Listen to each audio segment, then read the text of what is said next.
ouais, il se lasse pas. Merci Bernie.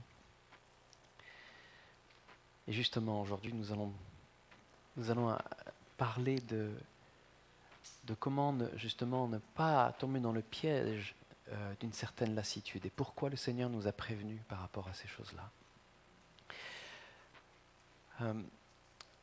Je ne sais pas lesquels d'entre vous ont déjà fait une veillée de prière,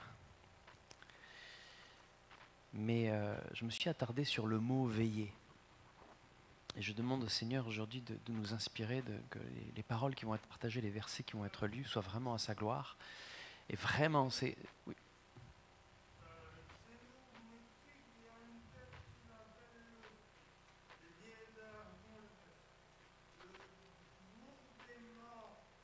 Alors, on en reparlera une autre fois, Brian, de ça. Je vais vous expliquer un petit peu les choses que j'ai préparées. On en parlera après, d'accord? Ce que j'aimerais, pendant le temps de partage, je vais partager quelque chose avec vous. Et si possible, veuillez à ne pas interrompre le flot de ce que je vais faire, parce qu'il se pourrait qu'après, je me perde dans certaines choses. Et je demande vraiment à l'Esprit de me préparer, d'aligner les choses. Donc, aidez-moi, je vous en prie, ne m'interrompez pas pendant que je vais vous présenter ces choses-là. Donc je me suis attardé vraiment sur le terme veiller, c'est veiller dans la Bible, pour pouvoir comprendre. Vous savez que j'aime bien faire ça, prendre un mot en particulier et regarder dans la parole comment il est vu par les différents évangélistes, par les différents auteurs des livres de la Bible.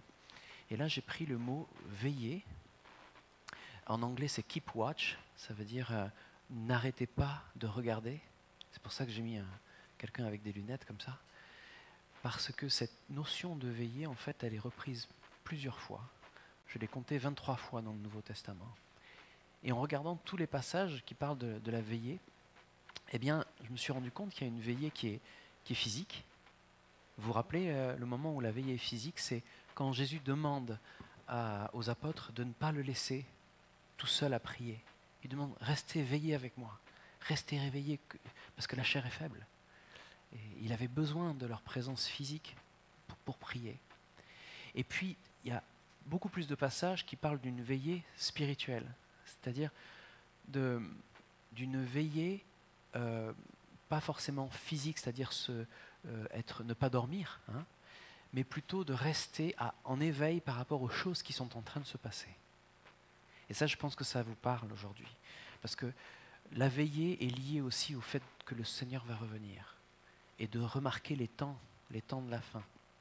Alors, je ne vais pas vous dire, comme certains prédicateurs, que je crois que les signes que nous sommes en train de vivre sont les temps de la fin pour dans quelques années, parce que le Seigneur l'a dit très bien, on ne sait ni le jour ni le moment, on sera surpris. Hein. Même si on peut reconnaître les signes des temps, nous sommes dans la fin des temps depuis 2000 ans.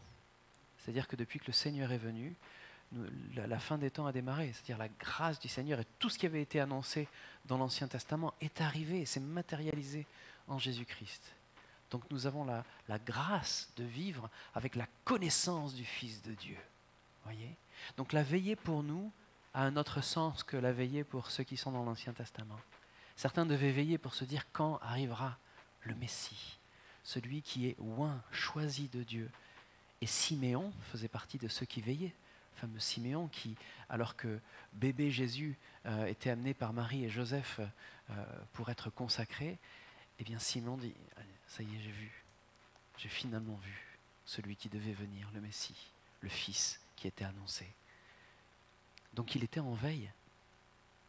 Donc cette notion de veille est importante. Alors dans tous les passages que j'ai vus, on a donc les passages dans Matthieu, Marc, Thessaloniciens, Pierre qui nous dit « Soyez sobres, veillez, votre adversaire, le diable, rôde comme un lion rugissant, cherchant qui il dévorera. » Et tout à l'heure, dans une prière, on a vu que le diable n'avait que la force que le Seigneur lui laisse. Donc ça, c'était vraiment un bon point. On peut, dans la prière, proclamer que le Seigneur est tout-puissant. Voyez ? Et qu'il n'y a pas un bras de fer entre Jésus et le diable ou entre Dieu et le diable. Ça n'existe pas. Je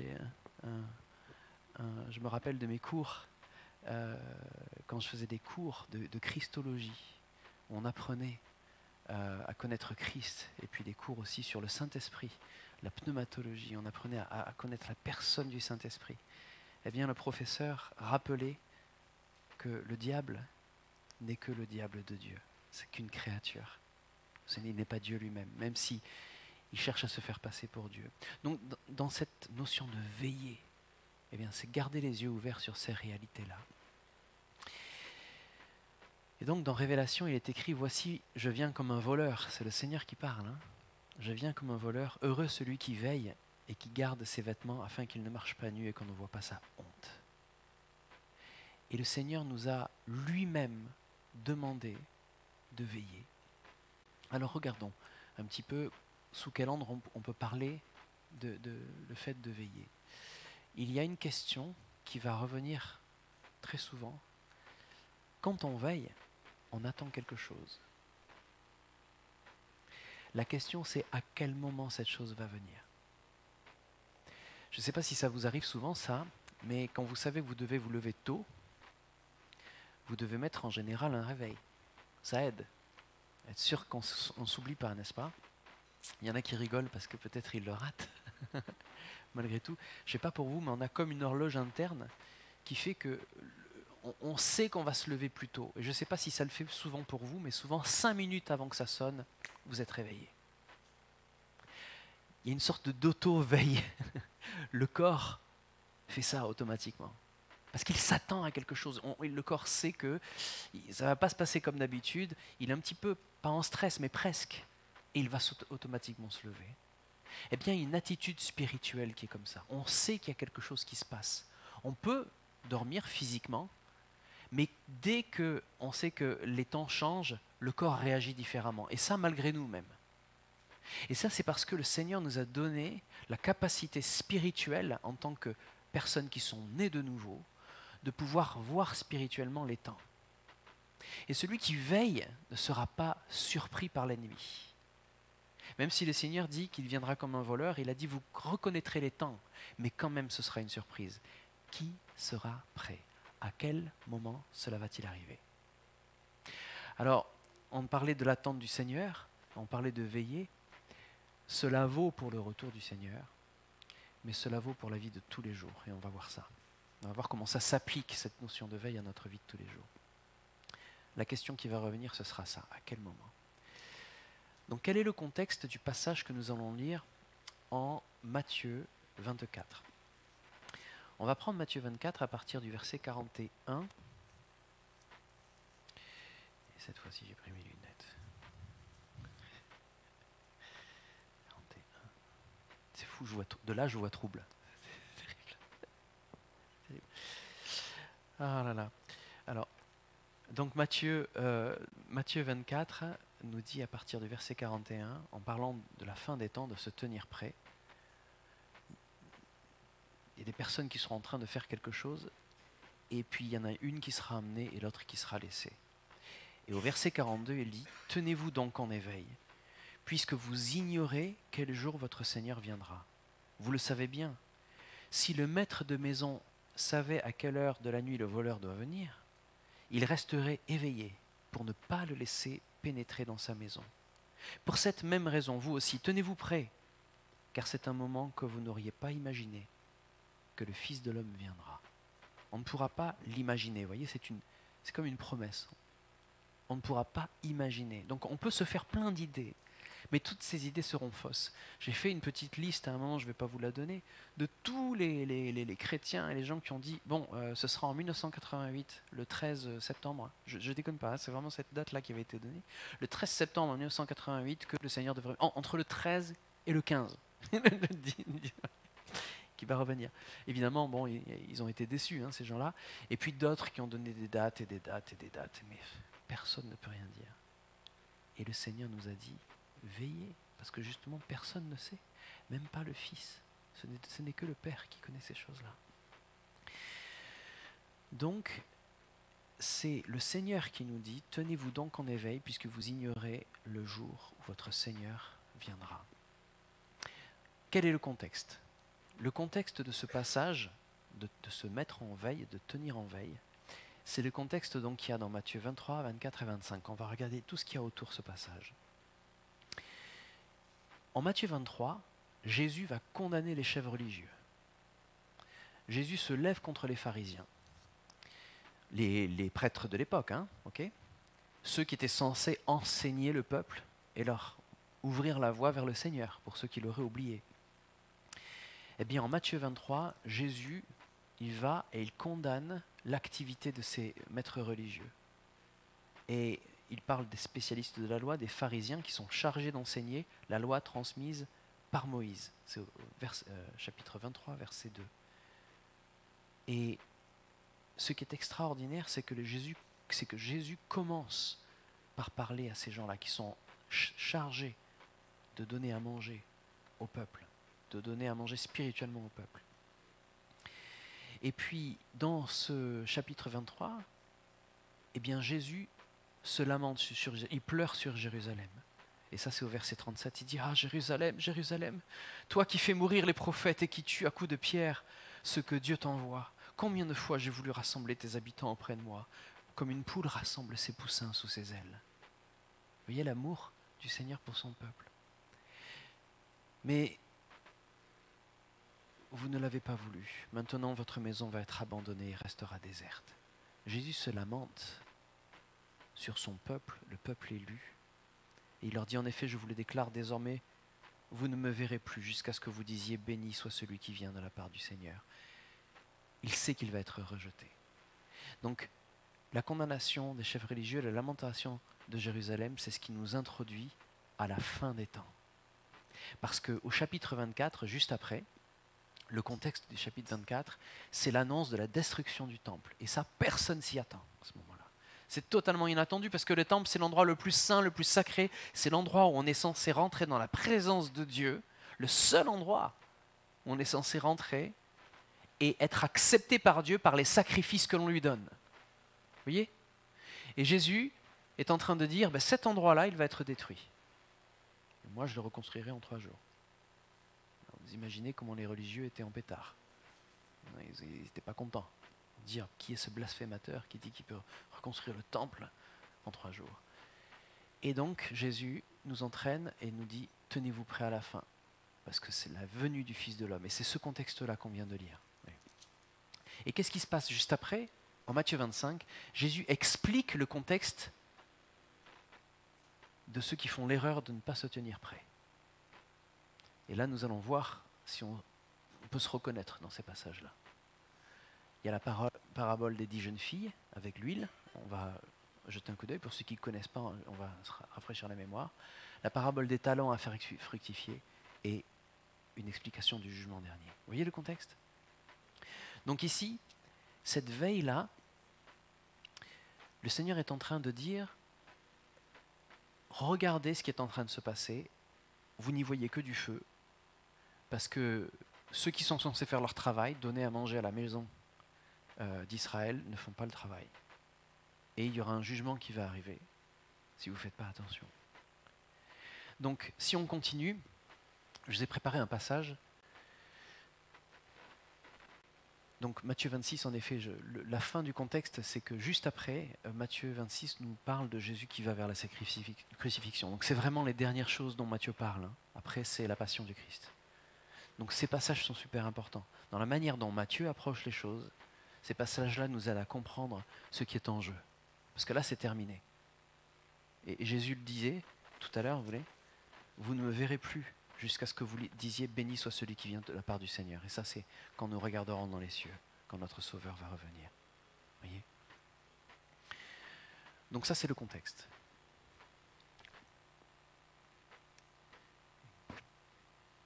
Donc juste après, si on peut passer à la slide d'après. Voilà, on va lire ça ensemble. Voyez ?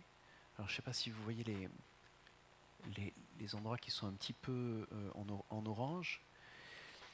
Donc, veillez donc, puisque vous ne savez pas à quel jour votre Seigneur viendra. Sachez-le bien, si le maître de la maison savait à quelle heure de la veille de la nuit le voleur doit venir, il veillerait et ne le laisserait pas percer sa maison. Ça, c'est l'enjeu. Il y a un problème, c'est que la maison pourrait être percée par le voleur. C'est pourquoi vous aussi, tenez-vous prêts, car le Fils de l'homme viendra à l'heure où vous n'y pensez pas. Vous n'y penserez pas. Quel est donc le serviteur fidèle et prudent que son maître a établi sur ses gens, ça c'est la mission, que son maître a établi sur ses gens, pour quoi faire? Pour leur donner la nourriture au temps convenable. Le jugement, ce n'est pas sur n'importe qui, ce n'est pas sur juste les gens de la maison. Le jugement, c'est sur ceux qui ont un appel à nourrir le peuple. Heureux ce serviteur que son maître, à son arrivée, trouvera faisant ainsi. Nous sommes tous dépositaires de l'Évangile. Nous avons tous un message à annoncer. Nous sommes tous disciples et donc tous appelés à servir.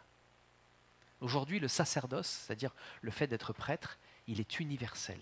C'est-à-dire que nous sommes tous appelés à être des ministères de la parole d'une manière ou d'une autre, que ce soit en parole ou que ce soit juste par les actes. Mais le simple fait de vous voir, de vous regarder, de vous observer vivre selon le Seigneur est un ministère, est un appel. Le simple fait de vous regarder, les gens voient la gloire de Christ à travers votre visage, à travers vos actions, à travers votre amour, à travers votre patience, votre joie, votre bienveillance, votre maîtrise de soi. Tout ce fruit qui est le fruit de l'Esprit.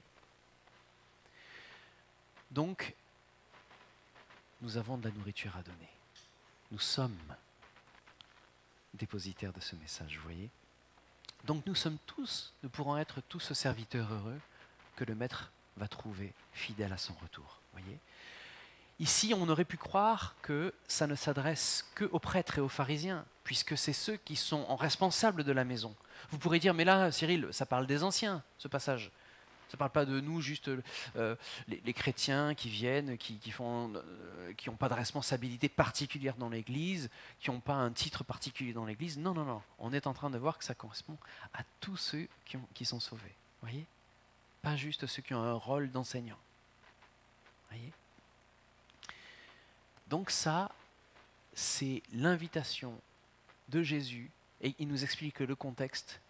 L'enjeu, c'est que la maison peut être percée. Le maître a établi des personnes sur ses gens. Pourquoi faire? Pour leur donner la nourriture. Donc ça nous amène maintenant à la considération du problème, qui est juste après. Voilà.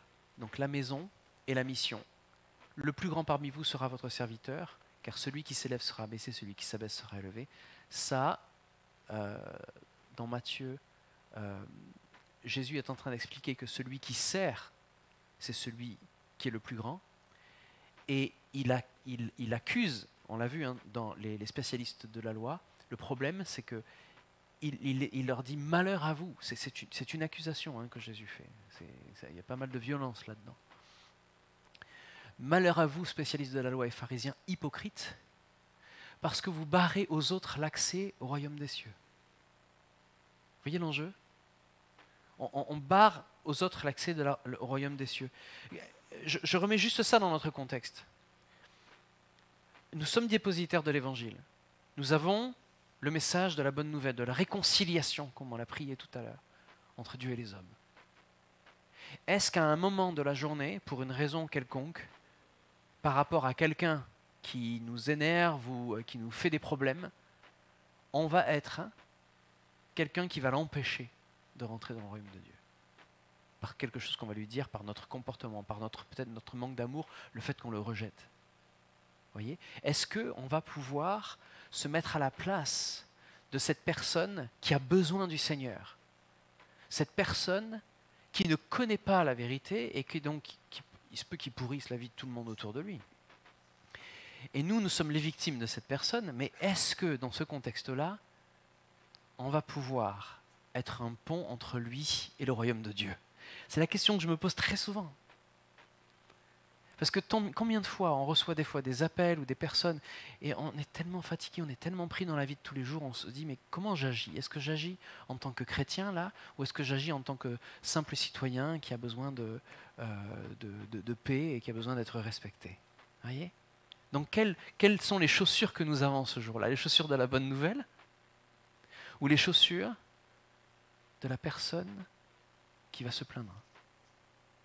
C'est une question que je vous pose et que je me pose aussi. À quel moment on se dit, en tant que dépositaire, je serai prêt à... Vous avez vu, C'est à quel moment, je repose la question, à quel moment ça se passe? À quel moment on veille, on est en veille de se dire quelque chose est en train de se jouer et peut-être que je suis en train de passer à côté. Non seulement vous n'entrez pas à vous-même, mais vous empêchez d'entrer ceux qui voulaient le faire. Là, c'est pour les pharisiens, c'est pas pour nous, d'accord? Mais j'ai tendance à me comparer au plus mauvais. C'est nécessaire. Enfin, quand je vois Jésus accuser les pharisiens ou accuser les maîtres de la loi, je ne peux pas m'empêcher de me dire, est-ce que j'ai de ça en moi? Est-ce qu'il ne parlerait pas un petit peu de moi aussi? Est-ce que je n'ai pas besoin de me réveiller et de changer? Parce que justement, ça me touche aussi. Non seulement vous n'y entrez pas vous-même, mais vous empêchez d'entrer ceux qui voudraient le faire. Donc là, on a, juste après, c'est donc il y a le problème, c'est que le mauvais serviteur se dit « mon maître n'est pas prêt de rentrer ». Alors c'est quoi dans le contexte de tous les jours?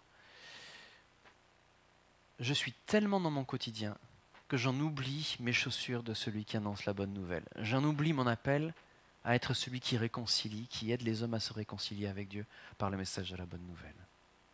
Parce que je suis pris dans les tracas, les soucis de la vie, comme Jésus en parle, hein, que ce soit les richesses ou les problèmes, eh bien, je ne porte beaucoup moins de fruits. J'ai l'évangile, mais cette plante ne pousse pas. Et c'est un mauvais serviteur qui s'est dit « Oh, mon maître n'est pas prêt de rentrer, donc j'ai le temps. Je fais un petit peu ce que je veux, je prends du temps à ma manière, pas à la manière du Seigneur. Je m'occupe de mes propres affaires. J'en oublie ma responsabilité sur cette maison dont je suis responsable des gens. J'en oublie ma responsabilité de leur donner la nourriture que je dois leur donner. » Vous vous rappelez du passage qu'on a lu, la maison qui devait être percée par le voleur, la personne qui est responsable sur la maison pour donner la nourriture aux gens. C'est ça le contexte. Le problème, il est là.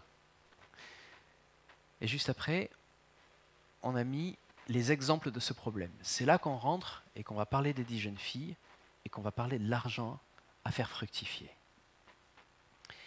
Alors non, on ne va pas te parler d'argent, mais on va parler de l'exemple concret de ces 10 jeunes filles et de l'appel au Seigneur de faire fructifier les choses. Bonjour la famille. Vous vouliez rentrer discrètement, c'est pas possible. Vous nous avez trop manqué.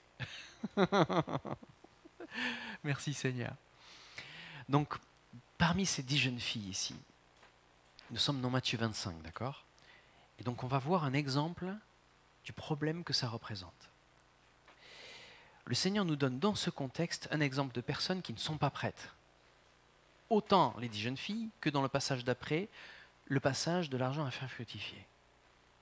Je vais le lire, on ne lit jamais assez la parole, je vais lire le passage. La parabole des 10 jeunes filles. Ce jour-là, il en sera du royaume des cieux comme de 10 jeunes filles qui prirent leurs lampes et qui s'en allèrent à la rencontre du marié.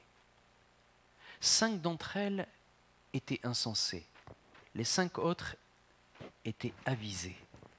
Et je me pose la question, est-ce que je suis un insensé ou est-ce que je suis avisé quand je fais les choses?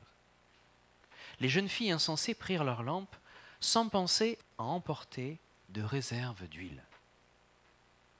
Mais celles qui étaient avisées prirent avec leurs lampes des flacons contenant de l'huile. Comme le marié se faisait attendre, elles s'assoupirent toutes, donc toutes s'endormirent. Les autres ne sont pas restées à veiller, d'accord? On n'est pas dans le contexte où on reste réveillé, on attend qu'il arrive. Non, non, non. Elles ont préparé les choses, elles sont mises en action avant que le moment arrive. Elles ont préparé les choses. Toutes finirent par céder au sommeil. À minuit, un cri retentit. « Voici l'époux! Allez à sa rencontre !» Toutes les jeunes filles se levèrent et préparèrent leurs lampes. Alors les jeunes filles insensées s'adressèrent à celles qui étaient avisées. « Donnez-nous de votre huile, car nos lampes sont en train de s'éteindre. » On a un problème ici. On a un bon exemple. Je vous remets le contexte à l'époque juive. Quand il y a un mariage, il était normal que les personnes qui veuillent participer, excusez-moi, j'ai la tête qui tourne, les personnes qui participaient au mariage devaient suivre le cortège avec des lampes. D'accord? C'est normal. Et même des personnes qui n'étaient pas forcément de la famille du marié, quand on faisait un banquet, on pouvait attendre Et si on suivait le cortège avec nos lampes, alors on pouvait être invité au cortège. Donc tu ne peux pas être dans le cortège si tu n'as pas ta lampe. D'accord ? Beaucoup vont dire, oui, mais cette huile-là, ça représente le Saint-Esprit. Mais quand on lit le contexte que Jésus nous donne ici, enfin que Matthieu nous donne en citant le passage de Jésus, rien ne nous pousse vraiment à penser que cette huile c'est le Saint-Esprit, rien. On se permet de penser comme ça. C'est pas faux de dire il faut avoir le Saint-Esprit pour être prêt. C'est pas du tout faux, hein. Pas du tout. Je n'ai pas dit que c'était faux. Ce que je dis, c'est que le passage ici ne parle pas forcément de l'huile comme étant le Saint-Esprit. On voit plutôt qu'il y en a qui ont préparé de l'huile, donc elles sont passées à l'acte, sachant ce qui allait arriver, pour être prêtes le jour où le Seigneur arrive. Et d'autres ont été insensés, c'est-à-dire qu'il n'y avait pas de sens à leurs actes. Et comme il n'y avait pas de sens, il n'y a pas de préparation. Si vous savez qu'il va pleuvoir, vous allez préparer un parapluie, vous allez préparer des choses. Si vous savez que demain vous allez vous lever à 4 heures du matin pour aller travailler, vous allez préparer vos outils la veille. Vous n'allez pas préparer les choses à 3 heures du matin. Donc, quand le moment arrive, il s'agit d'être prêt. Ça veut dire qu'avant ça, on est passé à l'acte. Donc le contexte nous montre plutôt que c'est du passage à l'acte dont il s'agit. Certaines étaient insensées, elles ne sont pas passées à l'acte, elles n'ont pas préparé leur huile, sachant qu'après le cortège allait arriver et que forcément elles auraient des difficultés à le rejoindre. Et d'autres étaient sensées, et donc on fait ce qu'il fallait au moment où il le fallait, pour que quand le moment arrive, et elles ne savaient pas exactement à quel moment cela allait arriver, elles ont pu permettre d'ailleurs de s'endormir, de s'assoupir à ce moment-là. Parce qu'elles savaient qu'on les réveillerait, mais au moment où on les réveille, elles sont prêtes. Eh bien, donnez-nous de votre huile, car nos lampes sont en train de s'éteindre. Mais celles-ci leur répondirent, non, il n'y en aura jamais assez pour nous et pour vous. Alors là, ça poserait un problème si c'était le Saint-Esprit. Ça veut dire que l'Esprit qui est sur moi, je peux le mettre sur toi ou le partager. Vous voyez, ça poserait un problème si c'était le Saint-Esprit ici. Courez plutôt vous en acheter chez le marchand. Elles partirent en chercher. Pendant ce temps, le marié arriva. Donc le temps de passer à l'acte, c'est déjà trop tard. Le temps de passer à l'acte, eh bien on n'est pas prêt. C'est trop tard. Le marié est arrivé, c'est terminé. Alors remarquez qu'il n'y a aucune urgence dans ce passage. On n'est pas sous pression là. C'est une simple constatation de fait. Il n'y a pas d'urgence. Soit tu es prêt, soit tu ne te prépares pas. C'est ça la question. Pas d'urgence. Il faut savoir qu'il y a du temps entre le moment où on sait qu'il y a un mariage, le moment où on est censé aller faire les courses, et le moment où le marié arrive. Tout ça c'est planifié, c'est prévu. Et le Seigneur dit, tenez-vous prêts, ça peut arriver n'importe quand, vous ne savez pas quand. Ce sera une surprise d'ailleurs. Allez, je vous donne 2-3 indices. Dans cette période, il y aura quand même pas mal de calamités, il y aura énormément de faux prophètes, on entendra n'importe quoi. Certains diront Jésus est ici, Jésus est là, ne l'exécutez pas. Il nous prépare. Mais on n'a pas exactement la date et l'heure. Mais on est largement prêt, on a tout ce qu'il faut. Il ne nous manque rien, les amis, rien. Vous ne serez pas surpris. Vous ne serez pas surpris. Il n'y a pas d'urgence. Mais je vais vous poser la question tout à l'heure à la fin de ce message. Une question qu'on va devoir tous se poser. Donc elles partirent en chercher, pendant ce temps le marié arriva, celles qui étaient prêtes entrèrent avec lui dans la salle de noces et on ferma la porte. Plus tard, les autres jeunes filles arrivèrent à leur tour, mais elles eurent beau crier « Seigneur, Seigneur, ouvre-nous !» Il leur répondit « Vraiment, je vous l'assure, je ne sais pas qui vous êtes. » En effet, elles n'ont pas fait partie de ce cortège. Elles n'ont pas marché avec le marié en direction de la salle du banquet. C'est pourquoi, ajouta Jésus, tenez-vous en éveil, car vous ne savez ni le jour ni l'heure de ma venue, dit le Seigneur. Vous ne savez ni le jour ni l'heure de ma venue.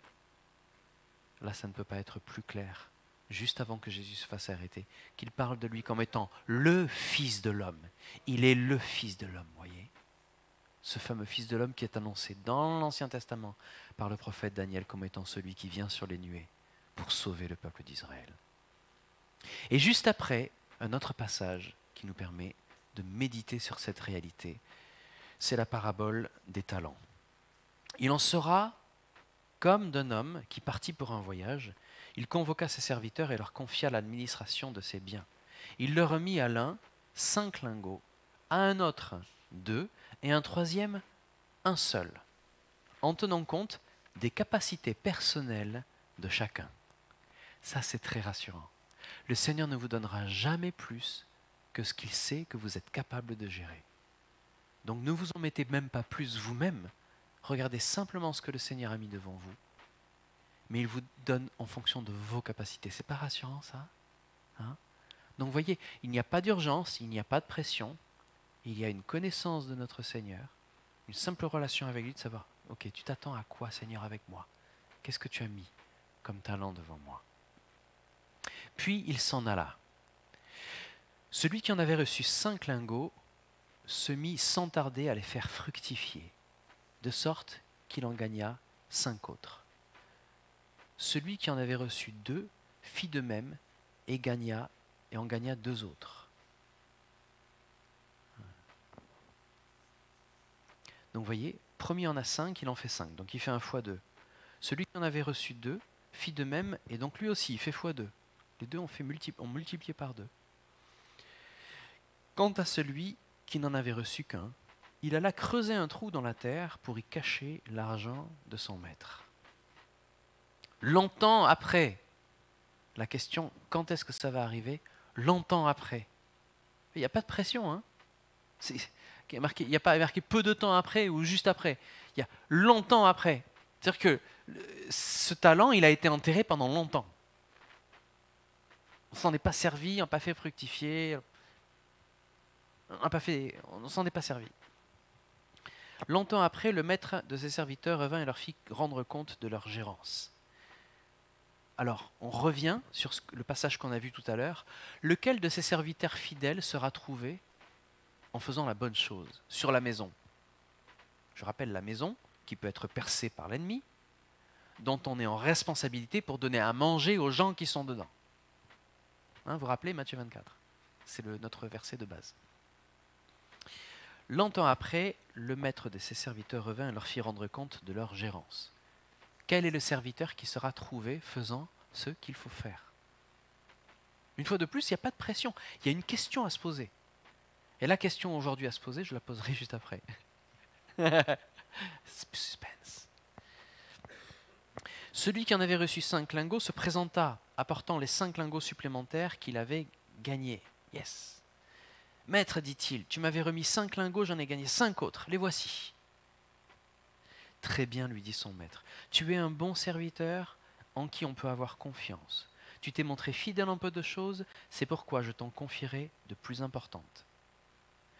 Remarquez que ce verset, remarquez les mots de ce verset, et remarquez qu'ils sont juste là, au verset 21, d'accord? Celui qui en avait reçu 2 lingots se présenta aussi et dit, Maître, tu m'avais remis 2 lingots, j'en ai gagné 2 autres. Les voici. Donc même réaction. Très bien, lui dit son maître, tu es un bon serviteur en qui on peut avoir confiance. Tu t'es montré fidèle en peu de choses, c'est pourquoi je t'en confierai de plus importantes. Viens partager la joie de ton maître. Est-ce qu'il y a un changement entre le premier verset et le deuxième là? Non, c'est exactement la même chose. C'est pas parce que tu as fait plus ou moins que ton frère que tu vas te juger différemment. C'est la même joie qui t'attend. C'est le même maître qui est fier de toi. Et en fonction de tes capacités, tu es passé à l'action. Tu as fait ce qu'il fallait. Et quand le Seigneur va revenir, le peu qu'il t'a confié, si tu as été fidèle sur cette gérance, eh bien il te dira, viens, rentre dans la joie de ton maître. Et pour certains d'entre nous, c'est compliqué. On aimerait se dire, j'aimerais tellement faire plus de choses pour toi, il faudrait que je vende tout ce que j'ai, que je passe tout mon temps dans la rue à aller parler à des personnes qui ont besoin d'aide, les plus petits d'entre nous. Et est-ce qu'on est tous capables de faire ça? Si jamais vous vendez tout, et pour ceux qui sont peut-être, qui ont des responsabilités familiales, qui ont des enfants à charge, vous allez pas pouvoir faire ça à vos enfants. Paul, quand il en parle, il le sait très bien. Et il insiste d'ailleurs. Il dit que les personnes qui sont mariées, eh bien, ok, ben, vous avez des choses à gérer. Mais si vous n'êtes pas marié, ben, restez célibataire parce que vous pourrez faire plus de choses.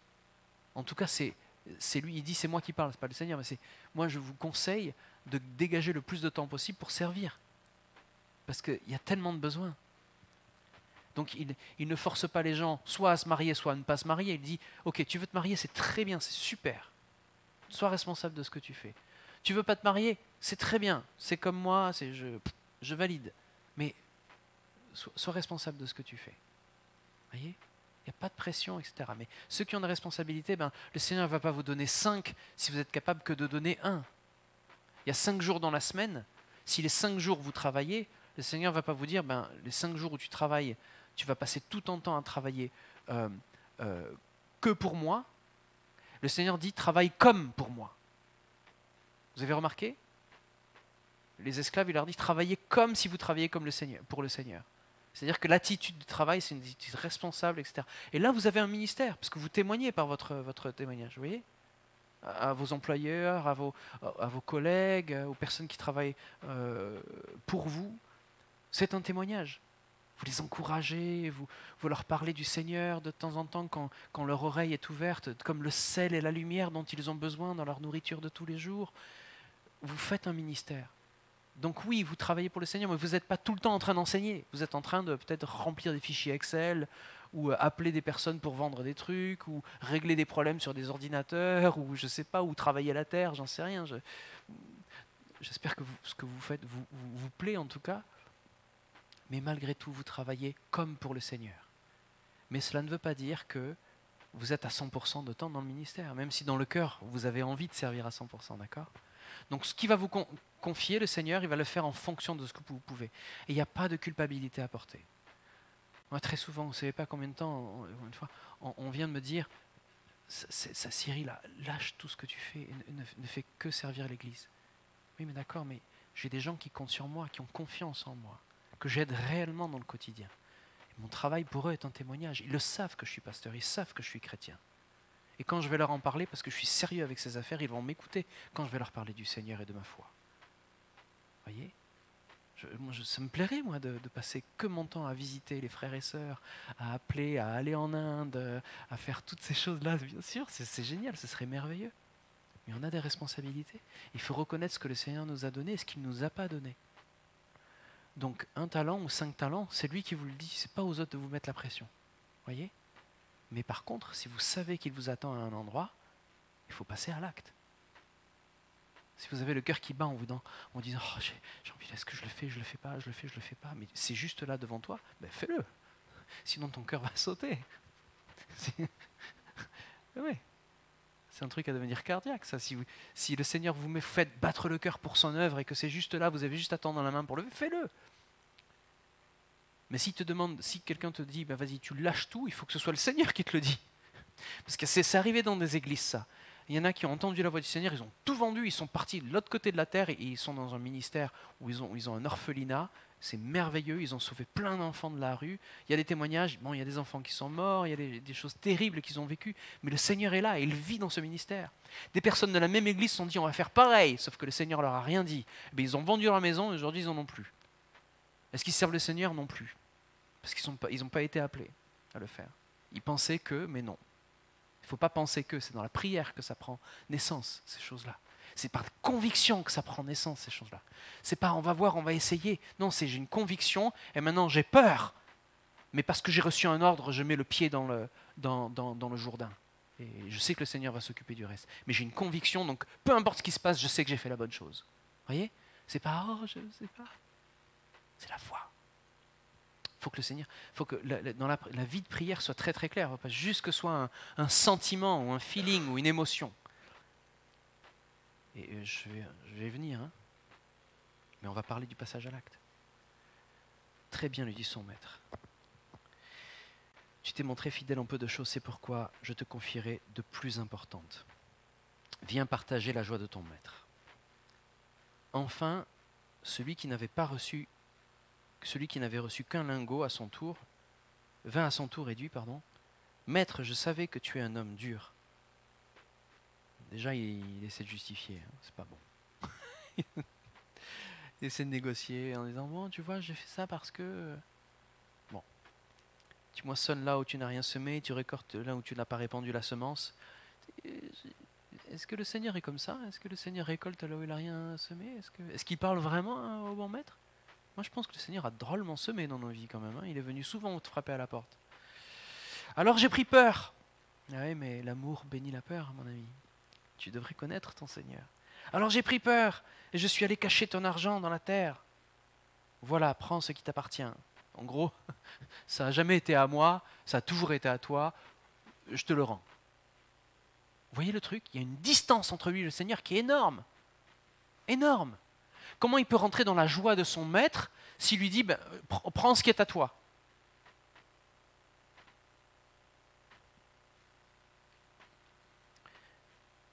Mais son maître lui répondit, vaurien, fainéant. C'est Jésus qui parle, hein? Eh, c'est dur, hein? On n'a pas l'impression qu'il peut parler comme ça. C'est une parabole que Jésus nous donne. Vaurien, fainéant, tu savais que je moissonne là où je n'ai rien semé et que je récolte là où je n'ai pas répandu de semences. Donc il rentre dans son truc, tu savais ça. C'est ça que tu croyais déjà. En plus, tu le sais ces choses. Eh bien, tu n'aurais pas dû placer mon argent, tu aurais dû placer mon argent chez des banquiers et à mon retour, j'aurais récupéré le capital et les intérêts. Le Seigneur connaissait les finances. Et à l'époque de Jésus, les banquiers multipliaient l'argent. Ils ne vous le prenaient pas. Les temps ont changé. Qu'on lui retire donc le lingot et qu'on le donne à celui qui en a déjà 10. C'est fou quand même, parce qu'on aurait dit, bon, le Seigneur, quand même, allez, donne celui à celui qui en a 4. Vous avez remarqué que celui qui en a eu 10 l'a donné au Seigneur, il a dit, voilà, c'est là. Et là, on vient de lire que le Seigneur dit, donne-le à celui qui en a 10.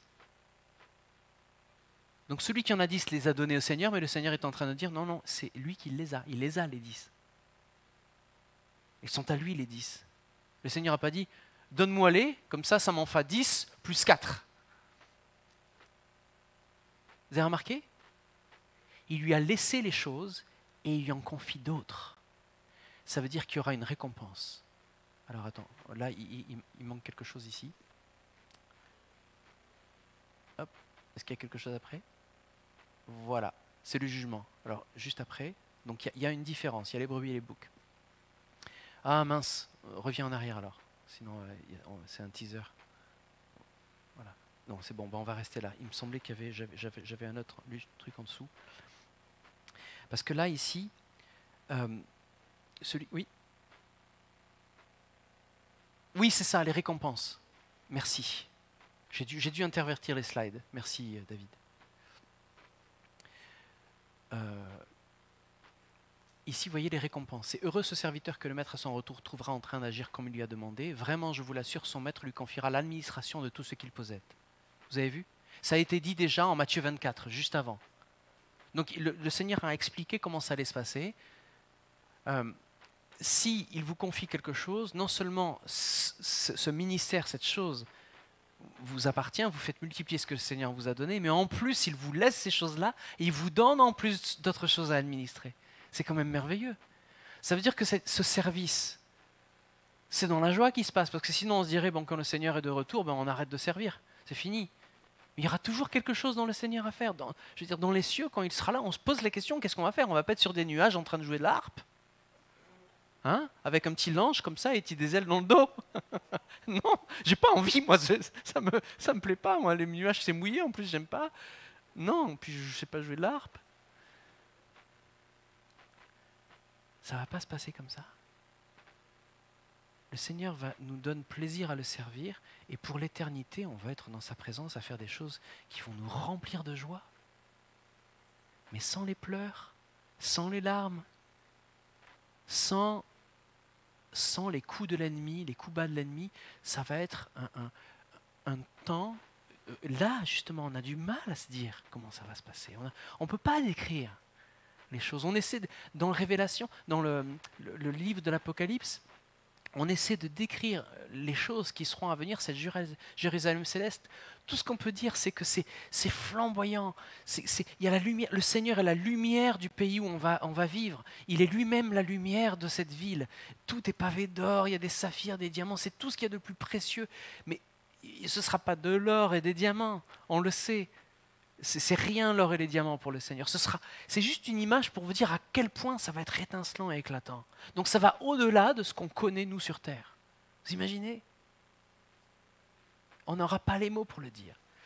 Et donc voilà, le Seigneur nous prépare à ça. Il nous dit, non seulement on vous donne, on vous laisse les choses, mais on vous confie l'administration de tout ce qu'il possède. Très bien, lui dit son maître, tu es un bon serviteur, que l'on peut avoir confiance. Tu t'es montré fidèle en peu de choses. C'est pourquoi je t'en confie de plus importantes. Viens partager la joie de son maître. Donc on est avec le Seigneur, on a ces choses qu'il nous a confiées, et en plus on a la joie du maître. On partage sa joie, parce que c'est celle de la maison du Seigneur. On se comporte en fils et en fille, vous voyez, pas juste en esclave et en serviteur. Nous avons part à l'héritage, co-héritier de Christ. Donc héritier de Dieu et co-héritier du Christ. Si toutefois, nous souffrons avec lui pour être glorifiés avec lui. Vous vous rappelez le passage, hein, oui. Donc, pardon David, on va donc revenir juste avant. Donc il y a une question ici de jugement. C'est dur d'entendre le Seigneur dire ça.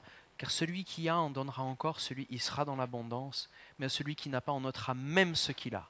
Quant à ce vaurien, jetez-le dans les ténèbres du dehors, où il n'y aura que des pleurs et d'amers regrets. On se dit, mais Seigneur, c'est pas juste quand même. Oui, mais la personne a choisi de ne pas marcher avec le Seigneur. C'est son choix. Elle s'est fait une idée de Dieu, elle s'est fait une idée du Maître, ça lui appartient, c'est son choix. Le Seigneur n'est pas venu faire un jugement hâtif et injuste. Il est en train de dire, moi je t'ai donné des choses. Qu'est-ce que tu en as fait? T'as pas passé ton temps à t'occuper des choses que je t'ai confiées, mais qu'est-ce que tu veux que je te dise quand je reviens si tu fais comme si rien n'est à toi et qu'il y a une distance entre toi et moi? Eh bien cette distance, qu'elle reste. C'est pour ça souvent dans les cultes d'évangélisation, j'insiste sur le fait, je dis voilà, si vous ne voulez pas marcher avec le Seigneur aujourd'hui ou demain, vous n'aurez jamais envie de marcher avec lui dans l'éternité. Sa présence va vous insupporter pour l'éternité. Ben, loin de la présence du Seigneur, c'est l'enfer. Donc vous choisissez l'enfer, mais c'est votre choix. Vous aurez fait ce choix, c'est votre choix. Voyez, on est devant cette responsabilité. Donc il y a un jugement. Et là, on va voir qu'il y a un passage qui nous parle du jugement dernier, juste après, donc, chapitre 25, à partir du verset 31. Quand le Fils de l'homme viendra dans sa gloire avec tous ses anges, il prendra place sur son trône glorieux. Tous les peuples de la terre seront rassemblés devant lui. Alors il les divisera en deux groupes. C'est vrai que c'est un peu manichéen, hein, c'est blanc et noir, mais c'est le Seigneur qui juge. Tout comme le berger fait le tri entre les brebis et les boucs. Il placera les brebis à sa droite et les boucs à sa gauche. Alors, je vous rassure, pour ceux qui aiment les animaux, le Seigneur n'a rien contre les boucs. C'est une image, là aussi, d'accord? Quand vous allez en bouc, vous allez dire « Ah, un bouc !» C'est une image. C'est-à-dire, c'est vraiment pour dire, il y a une division, on fait une séparation, et c'est personnel. Donc c'est là qu'il y a quelque chose de... C'est pas juste une nation qui est jugée. Tous les peuples sont là, mais il n'y a pas une nation bouc et une nation... D'accord?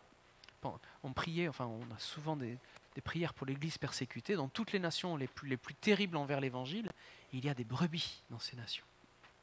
Et on prie pour les brebis. On prie aussi que les boucs se transforment en brebis quand même. Hein. Après quoi le roi dira à ceux qui seront à sa droite, « Venez, vous qui êtes bénis par mon Père, prenez possession du royaume qu'il a préparé pour vous depuis la création du monde. » Vous voyez, depuis la création du monde, le Seigneur a préparé un endroit pour nous. « Car j'ai souffert de la faim et vous m'avez donné à manger. J'ai eu soif et vous m'avez donné à boire. J'étais un étranger et vous m'avez accueilli chez vous. J'étais nu et vous m'avez donné des vêtements. J'étais malade et vous m'avez soigné. J'étais en prison et vous êtes venus à moi. » Vous voyez, on a tellement de ministères là, hein, à part il y a l'église persécutée, et il y a aussi le ministère là qu'on peut faire ici. Et regardez comment ça se passe là. On parlait de veiller et de reconnaître les temps. Alors les justes lui demanderont, mais Seigneur, quand avons-nous vu avoir faim et t'avons-nous donné à manger ou avoir soif? Et t'avons-nous donné à boire? Parce que là, c'est le Seigneur qui parle. Donc là, la question, c'est, mais de quoi tu parles, Seigneur? Toi, on t'a pas vu. Si on t'avait vu, on t'aurait fait les choses, on t'aurait reconnu. Mais c'est quand? À quel moment ça s'est passé, ces choses-là? Je vous rappelais la question du début. À quel moment? Et le Seigneur répond. Et le roi leur répondra, vraiment, je vous l'assure, chaque fois que vous avez fait cela au moindre de mes frères que voici, c'est à moi-même que vous l'avez fait. Voyez? Donc rappelez-vous de ce verset. Chaque fois que vous avez fait cela au moindre de mes frères que voici, c'est à moi-même que vous l'avez fait. Mot pour mot, d'accord? Et juste après, il se tournera vers ceux qui seront à sa gauche. Retirez-vous loin de moi, donc tout comme ce serviteur qui n'a pas pris soin des affaires de son maître, retirez-vous loin de moi, vous que Dieu a maudit, et allez dans le feu éternel préparé pour le diable et ses anges. Donc là, on se rend compte en fait qu'il y a un feu éternel, qu'il est préparé pour le diable et les anges, et les anges du diable, les anges déchus. Mais le Seigneur est en train d'expliquer que ceux qui ont préféré les choses qui ne sont pas de Dieu donc se sont occupés des choses du diable. Il n'y a pas d'entre-deux. Vous voyez, c'est vraiment manichéen, mais c'est vrai qu'il n'y a pas d'entre-deux. Soit on s'est occupé des affaires du Seigneur, soit on ne l'a pas fait. Et là, il ne faut pas jeter la pierre aux gens qui... On a des gens qui servent les autres toute leur vie et qui ne connaissent pas le Seigneur. Peut-être ils ont été abusés quand ils étaient petits par un homme d'église, ou alors ils se sont passés des trucs. Ils n'ont jamais eu l'occasion de vraiment connaître le Seigneur. Et on a essayé de leur parler, ils se disent, moi je vais faire ce qui me semble être bien. Ces gens-là ont fait du bien aux autres. Est-ce qu'ils seront jugés coupables? C'est pas à nous de le dire. Parce qu'ils ont passé leur vie à servir l'autre.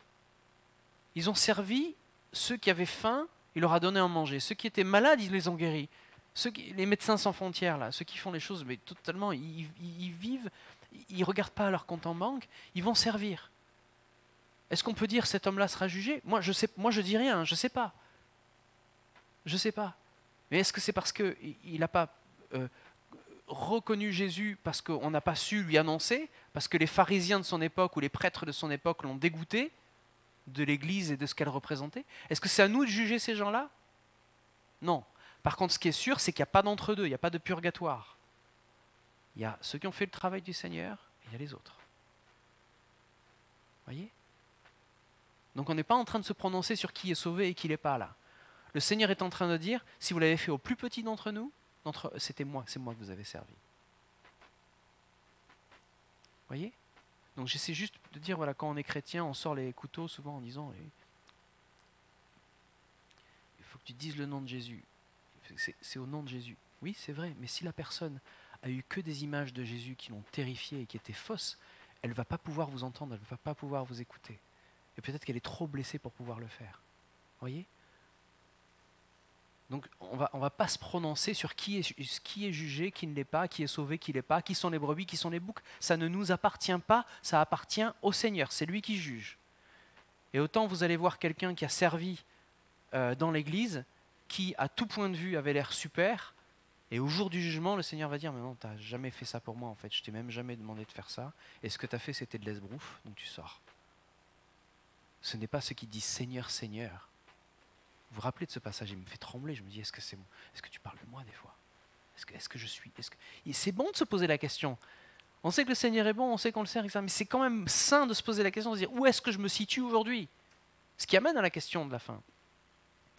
Le roi leur répondra, vraiment, je vous l'assure, chaque fois que vous avez fait cela à l'un de mes plus petits de mes frères, c'est à moi-même que vous l'avez fait. Mais il dit aussi une autre chose, et c'est presque mot pour mot la même chose. Je ne sais pas si je l'ai copié. Ouais, je l'ai fait. Tu peux montrer?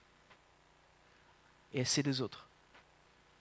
Il se retourne vers ceux qui sont à sa gauche, ceux que Dieu a maudits. Allez dans le feu éternel préparé pour le diable et ses anges, car j'ai souffert de faim, et vous ne m'avez rien donné à manger. J'ai eu soif, vous ne m'avez rien donné à boire. J'étais un étranger, vous ne l'avez pas accueilli chez vous. J'étais nu, vous ne m'avez pas donné de vêtements. J'étais malade et en prison, vous ne m'avez pas pris soin de moi.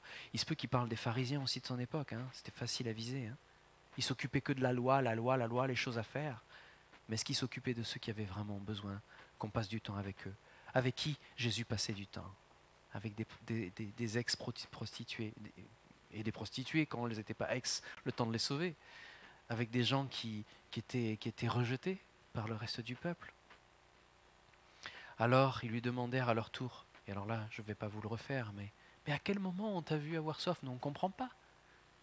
On croyait te servir, Seigneur. À quel moment? On a été tout le temps là, on a l'impression d'avoir toujours été là, dans le temple, à servir, à faire les trucs.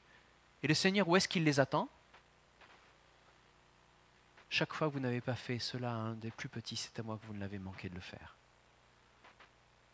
Le passage à l'acte. Et donc je pose la question.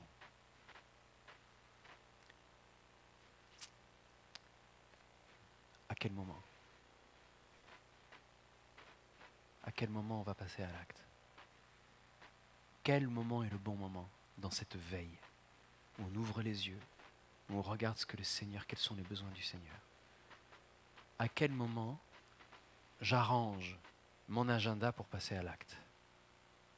Et ça remet en question, en fait, toute notre activité. Quelle est ta responsabilité? Est-ce que c'est d'enseigner? Si ta responsabilité c'est d'enseigner, débrouille-toi pour être là quand il faut enseigner. Est-ce que ta responsabilité est de prendre soin d'une entreprise qui va peut-être être une bénédiction? Prends soin de cette entreprise. Et c'est pas besoin de venir enseigner puisque je t'attends là-bas, pas ici. Quelle est ta responsabilité et à quel moment tu vas mettre en place les choses pour...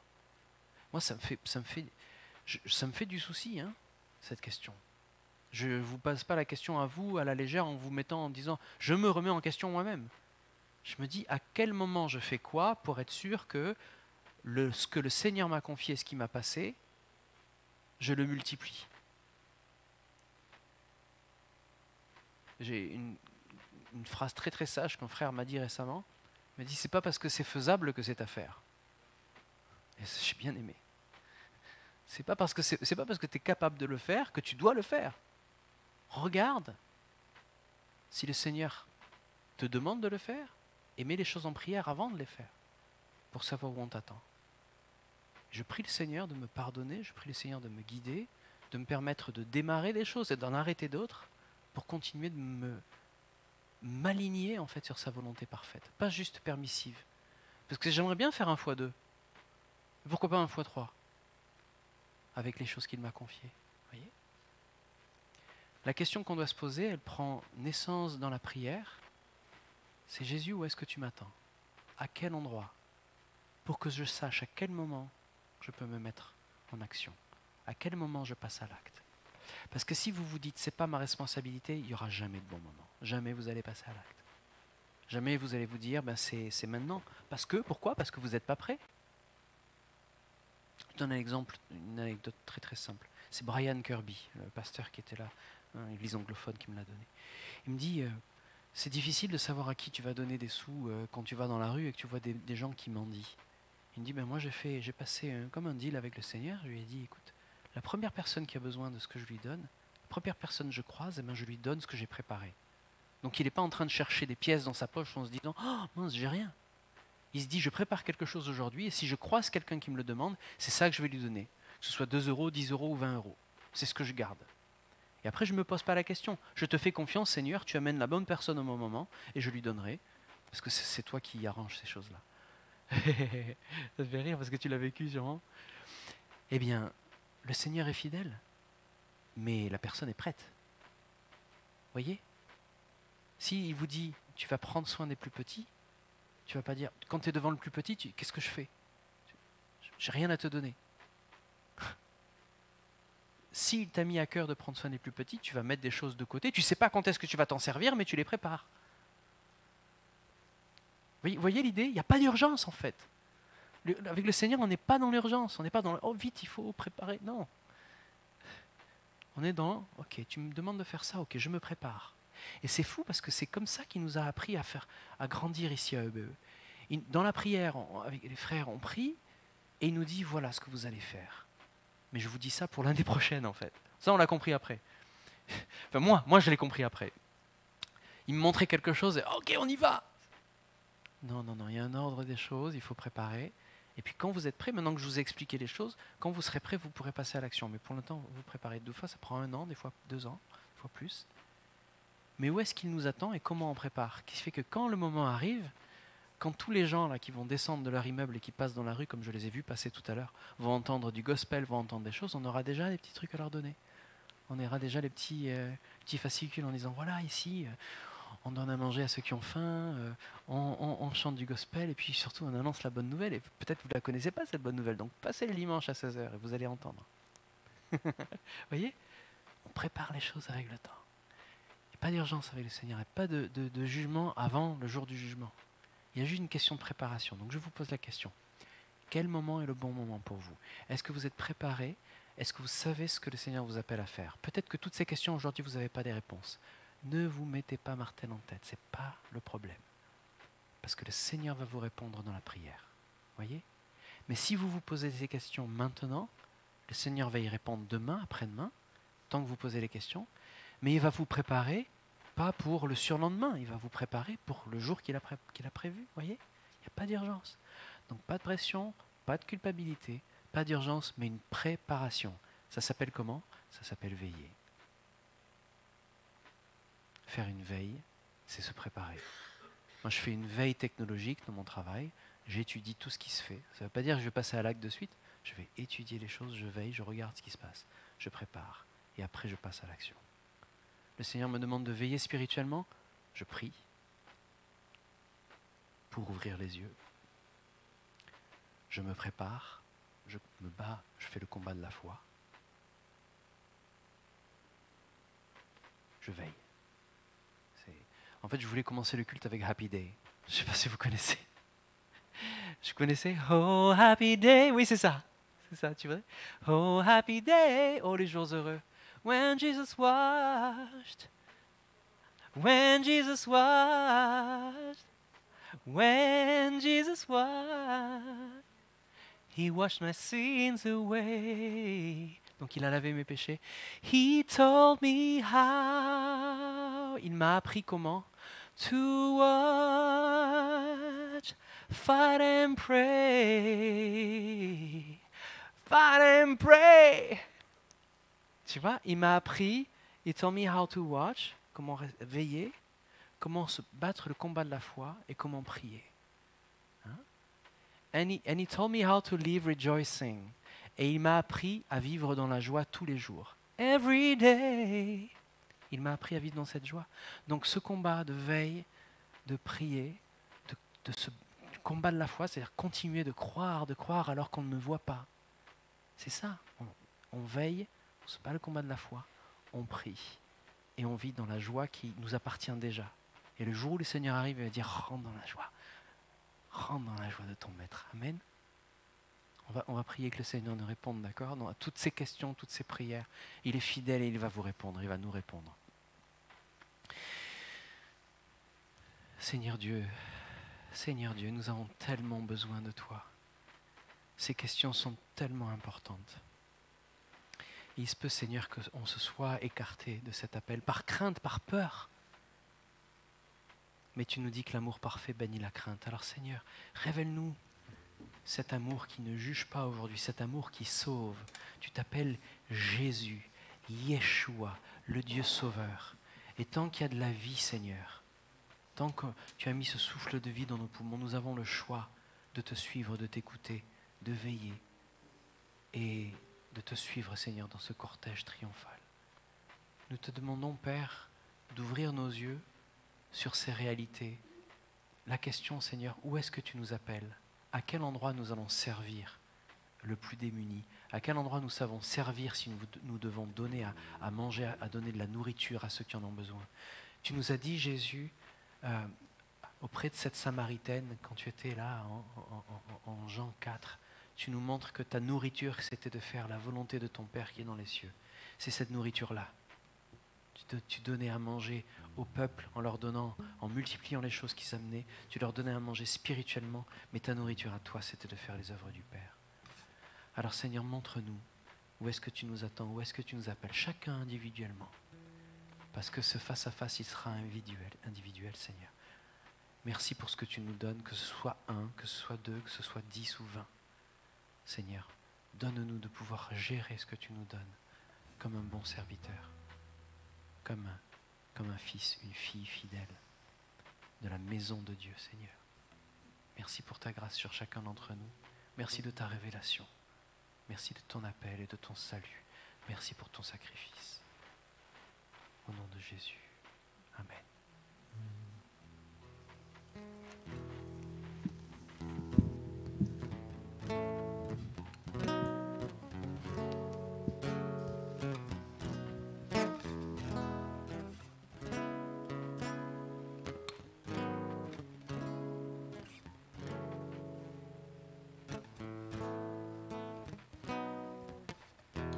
Montre-nous aujourd'hui ta puissance, oh Seigneur, c'est le cri de nos cœurs.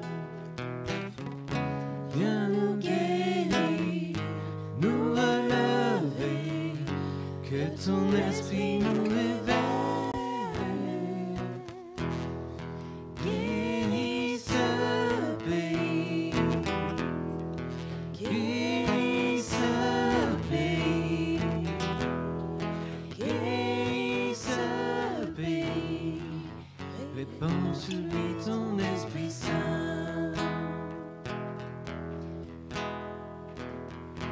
Ton esprit tel un flot se rapproche